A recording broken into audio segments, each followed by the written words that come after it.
ఇప్పుడు మనం major cases చూస్తుంటే విటమిన్ B12 ఇంకా విటమిన్ D తక్కువగా ఉంటుంది. సో ఈ కేసెస్ లో వెయిట్ లాస్ చాలా తక్కువ అవుతారు మీరు ఎంత ట్రై చేసినా. ఒకవేళ వాళ్ళు విటమిన్ B12 డెఫిషియన్సీతో ఉన్నారు, ఇన్సఫిషియన్సీతో ఉంటే మీరు సబ్లింగ్యువల్ స్ప్రేస్ ఇచ్చి వాళ్ళకి వెస్లిన్ ప్రొడక్ట్స్ ని సజెస్ట్ చేయొచ్చు. కానీ వాళ్ళు సివియర్ డెఫిషియన్సీ, ఫర్ ఎగ్జాంపుల్ ఆ పర్సన్ కి విటమిన్ D 30 to 100 మధ్యలో ఉండాలి, వాళ్ళకి 4 or 5 ఉంది. ఇక్కడ ఏంటి సివియర్ డెఫిషియన్సీ, అక్కడ సబ్లింగ్యువల్ స్ప్రేస్ మీకు వర్క్ అవ్వవు.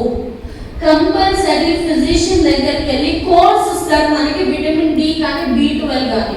ఈ కోర్స్ తీసుకున్న తర్వాత సబ్లింగ్యువల్ స్ప్రే స్టార్ట్ చేస్తూ మీరు వెస్లిన్ ప్రోడక్ట్ స్టార్ట్ చేస్తే మీ బాడీలో మెటబాలిజం ఇంప్రూవ్ అవుతూ మీరు వెయిట్ లాస్ కూడా కన్సిస్టెంట్ గా అవుతారు. ఎందుకంటే కొన్ని క్వైరీస్ వస్తాయి, మేడం మేము తగ్గుతున్నాం కానీ ఇన్స్టెంట్ గా మళ్ళీ పెరుగుతున్నాం, లేదు అంటే మేడం మేము ఎంత ట్రై చేసినప్పటికీ మీకు థైరాయిడ్ లేదు, మాకు PCOD లేదు, ఏ ప్రాబ్లం లేదు కానీ మేము వెయిట్ లాస్ అవ్వట్లేదు.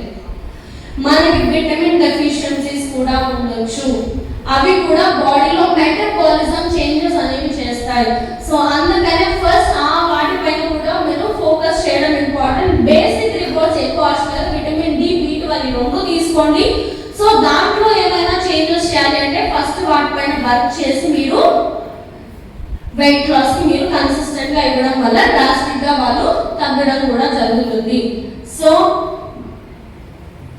సెల్ పవర్ అనేది మీకు MRP 2069, DP 1448 and PV 48.27 and మీకు BV 868.80 తో వస్తుంది.